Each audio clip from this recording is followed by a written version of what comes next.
Assalamualaikum warahmatullahi wabarakatuh. Di sini kami akan menyampaikan mengenai review jurnal yang ditulis oleh Wahyu Widodo mengenai bioteknologi fermentasi susu pada Pusat Pengembangan Bioteknologi Universitas Muhammadiyah Malang 2002. Saya Pia Julfian Istiqomah. Saya Haifah Fadiah. Kami dari 12 IPS. Materi yang kita akan bahas pertama itu mengenai latar belakang.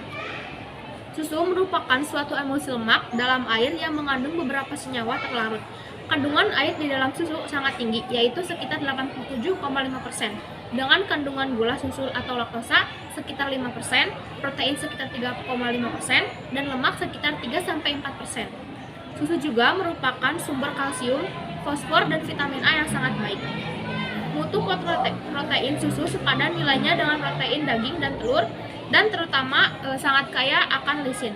Meskipun kandungan dalam susu sangat baik, tetapi bagi beberapa orang susu dapat menyebabkan intoleransi, baik itu intoleransi laktosa dan intoleransi protein. Permasalahan lainnya muncul karena susu segar sangat mudah rusak.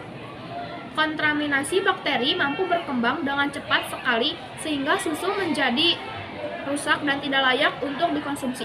Untuk memperpanjang daya guna, daya tahan simpan, serta untuk meningkatkan nilai ekonomi susu, maka diperlukan teknik penanganan dan pengolahan.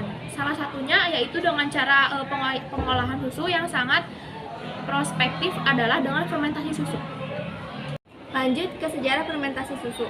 Manusia telah mengenal susu dan yogurt selama kurang lebih 4.000 tahun. Di daerah Timur Tengah, yogurt menjadi salah satu makanan pokok sehari-hari dan dikonsumsi oleh seluruh lapisan masyarakat. Yogurt sendiri saat ini sudah banyak dikenal luas masyarakat dunia, seperti negara-negara Eropa menjadi negara pengkonsumsi yogurt tertinggi di dunia. Susu atau yogurt pertama kali ditemukan akibat ketidaksengajaan para pengembara Timur Tengah, di mana saat itu mereka membawa persediaan susu dengan menggunakan wadah yang terbuat dari usus domba. Akibatnya, susu tersebut mengeras akibat kontaminasi dari usus domba. Yogurt belum menjadi minuman yang fenomenal selama berabad-abad di dunia.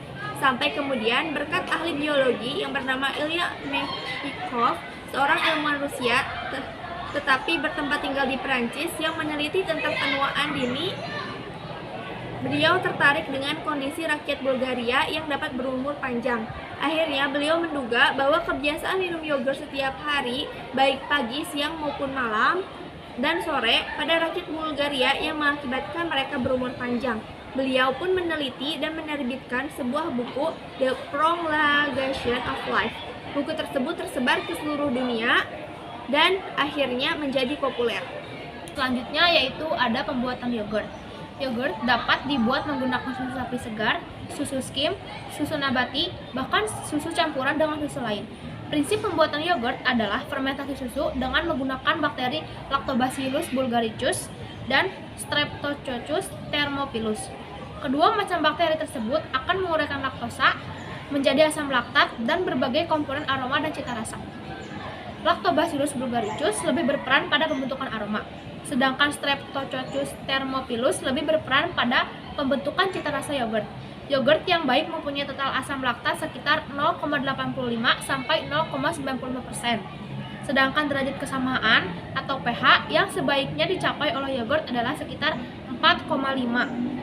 Pembuatan susu fermentasi terbilang cukup mudah karena mengandalkan bakteri yang terkandung pada susu. Pembuatan yogurt memerlukan suhu fermentasi yang kurang lebih konstan karena suhu ruangan tempat menyimpan yogurt lebih dingin, yaitu sebesar 25 derajat Celcius dibandingkan suhu fermentasi yang seharusnya yaitu 40 sampai dengan 44 derajat Celcius.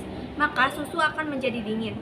Suhu konstan yang dilakukan dengan beberapa cara seperti alat membuat yogurt listrik, menggunakan bola lampu dan kontak kardus, atau menggunakan baskom dan air hangat. Penambahan gula pasir harus dilakukan setelah yogurt selesai difermentasi. Hal ini penting dilakukan agar gula susu atau laktosa dalam susu dan bukan gula pasir yang terutama dicerna oleh bakteri yogurt. Perlakuan ini juga untuk menjaga agar bakteri asam laktat tetap yang dominan di dalam yogurt. Jika susu diberi lebih banyak gula, maka ragi yang lebih mampu mengunyah gula dibandingkan bakteri dapat berkembang dan menghasilkan gas karbon dioksida serta alkohol. Akibatnya yogurt akan berbau tape dan bergelumbung gas. ada sebab-sebab kegagalan pembuatan yogurt dan cara mengatasinya. Yang pertama ada yogurt tidak jadi. Masalahnya itu yang pertama ada susu pecah atau menggumpal saat dimasak. Nah, kemungkinan sebabnya itu karena susu dimasak terlalu lama atau api terlalu besar. Lalu cara mengatasinya itu yang pertama, susu dimasak dengan api kecil atau menggunakan api sedang, diaduk secukupnya. Susu yang pecah tidak dapat digunakan lagi, oleh karena itu harus diganti dengan susu yang baru. Lalu ada yogurt yang terlalu lama jadi. Nah, yogurt lama sekali jadi biasanya lebih dari 8 jam. Nah, kemungkinan hal itu terjadi karena susu difermentasi di suhu yang terlalu panas atau terlalu dingin sehingga pertumbuhan bakteri lambat. Cara mengatasinya yaitu fermentasi susu di suhu yang lebih tepat, yaitu antara 40 sampai dengan 44 derajat Celcius dan perlu digunakan termos atau alat pembuat yogurt. Selain itu juga di sini tuh terdapat manfaat yogurt, yaitu yogurt memiliki dua kelebihan dibanding susu segar sebagai bahan pangan. Pertama, karena selama fermentasi kandungan gula susu turun, maka yogurt lebih mudah dicerna oleh mereka yang alergi susu. Kedua, yogurt lebih awet dibanding susu segar. Biasanya, susu segar menjadi sasaran empuk mikroba. Ya, mungkin cukup sekian penjelasan dari kami. Mohon maaf bila ada kesalahan. Terima kasih sudah memperhatikan. Wassalamualaikum warahmatullahi wabarakatuh.